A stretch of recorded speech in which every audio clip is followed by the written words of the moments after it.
අල්ලා අද තියදී හදපු රසිකයමක් ගෙනාවා. අඩේ යාකේ මොනවද ගෙනාවේ? අඩේ පොල් රොටි මරු ඈ. ඒ උරක්ක රොටිත් තියෙනවා.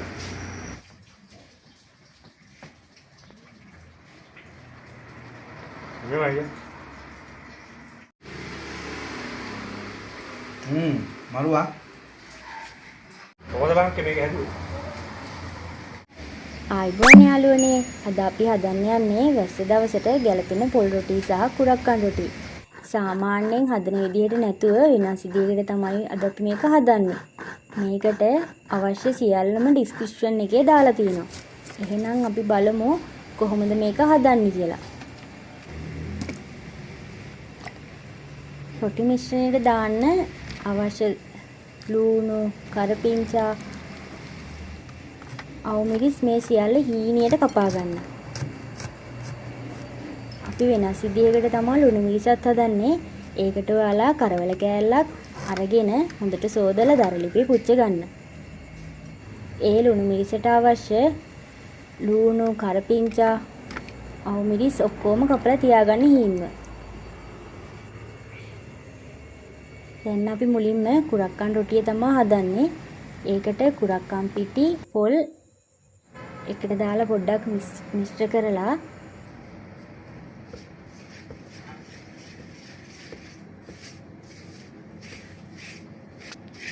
ලුණු වතුර චුට්ටකුත් දාලා ඒක ආයි මික්ස් කරන්න.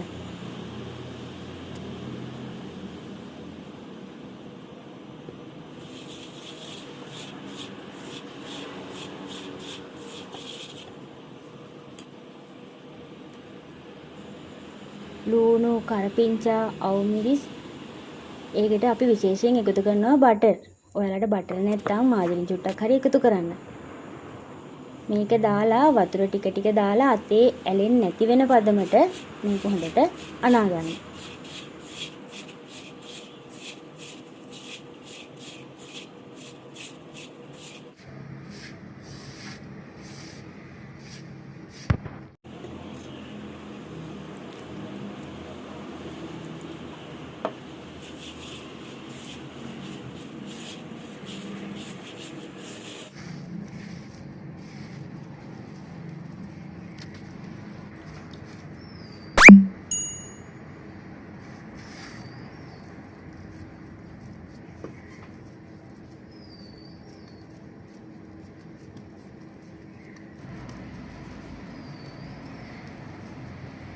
දැන් මේ අනාගත් එක කෙහෙල් කොලයක් අරගෙන තුනී කරගන්න. කෙහෙල් කොලේ වතුර චුට්ටක් ගාලා ආයි පොඩ්ඩක් තුනී කරනකොට අත තෙම්මලා මේක තුනී කරන්න. මේක මෙහෙම අත තෙම්මලා තුනී කරන්න කියන්නේ අර මේක මේ කුරක්කම් පිටිනේ. එතකොට පොඩ්ඩක් හයි වෙන්න බලනවා. ඕක තුනී කරනකොට ලස්සනට තුනී කරගන්න පුළුවන්. අත චුට්ටක් තෙම මේ තුනී කරනකොට.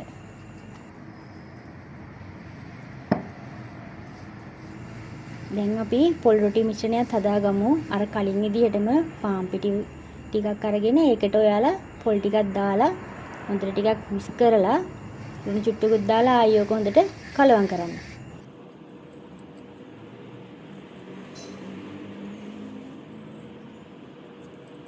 කලින් එකේ විදිහටම කරපිංචා, අවුමිරිස්, ලුණු දාලා බටර් චුට්ටකුත් දාන්න. අතේ ඇලෙන්නේ නැති පදමට වතුර ටික ටික දාලා හොඳට අනා ගන්න මේක.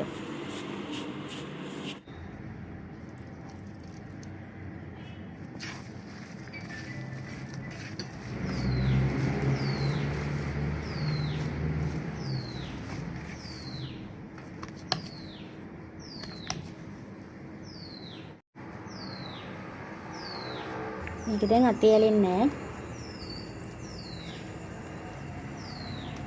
ඒකත් අර කලින් කුරක්කන් රොටි විදිහටම තුනී කරගන්න. හැබැයි වතුර නම් ගන්න එපා.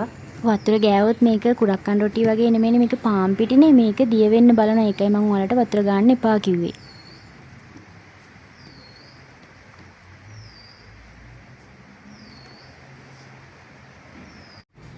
මේ තියෙන්නේ මං තුනී කරගත්ත රොටි ටික. දැන් අපි මේක තැටියක් රත් වෙන්න තියලා මේක අපි බටර් චුට්ටක් ගන්නවා. බටර් හරි මාජරින් හරි.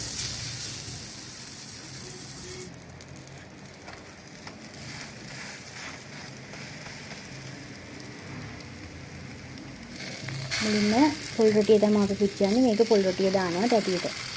මේකේ අපි බටර් ගාන්නේ මේක අමුතු රහක් එනවා. ඒ වගේම පාට ලස්සනයි. බලන්න මේ ඕල ටිකක් කියලා මේක පිච්චෙනකොට පාට වෙනස් වෙනවා. ඒ කියන්නේ ලා කහ පාටක් වගේ එනවා. මේක හරිම රසයි.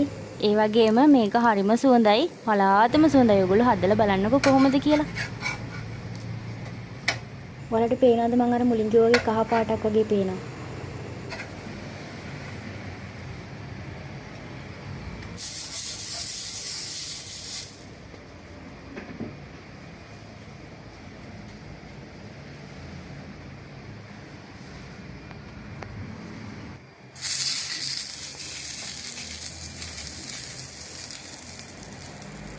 දැන් අපි කුරක්කන් රොටිය තමයි පුච්ච ගන්න. ඒක තැටියට තියලා කෙහෙල් කොලේ තියන තැටි උඩින් මේ විදිහට.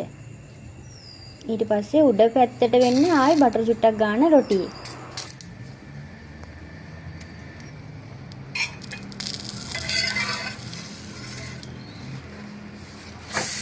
එතකොට මේක අනිත් පැත්ත හරවනකොට අඩිය අල්ලන්නෙත් නැහැ, රසත් වැඩි. මේක කෙහෙල් කොලේ තමයි අනිත් පැත්ත ආයේ හරවන්න පිච්චුනහම ඔයාලට තේරෙනවා උඩ පැත්තෙන් රොටිය තැම්බිලා වගේ. එතකොට තමයි මේක අනිත් පැත්ත හරවන්න ඕනේ.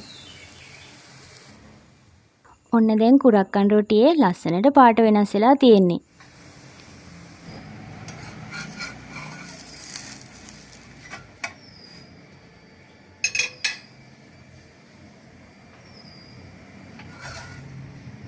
මේ ඒකෙත් ඔයාලට පේනවා ඇති සාමාන්‍යයෙන් පාට වෙනස් වෙලා.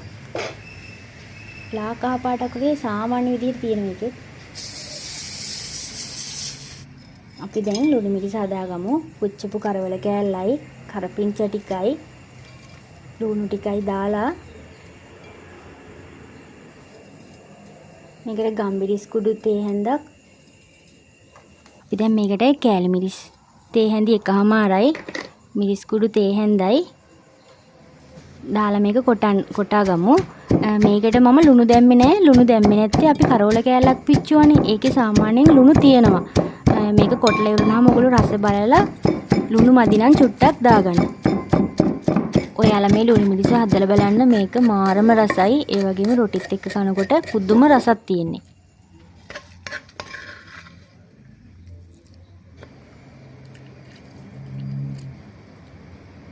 දැන් මේකට දෙහි හරි ඔයගොල්ලෝ ගාව නාරං ඉස්ම තියනවා. නාරං ඉස්ම ටිකක් හරි දාලා හොඳට අනා ගන්න. මම නම් දැම්මේ නාරං පොඩි නාරං දැම්මම මේක හරි රසයි. යාළුවනේ ඔයාලා අපිව subscribe කරලා නැත්නම් subscribe කරගෙන යන්න. ඒ වගේම අපේ වීඩියෝ එකක් දාපු ගමන් බලන්න ඕන නම් bell icon එකත් click කරගෙන යන්න. අපි හදාගත්ත රොටි ටික ඔයාලාත් හදලා බලලා පල්ලෙහාන් comment එකක් දාන්න.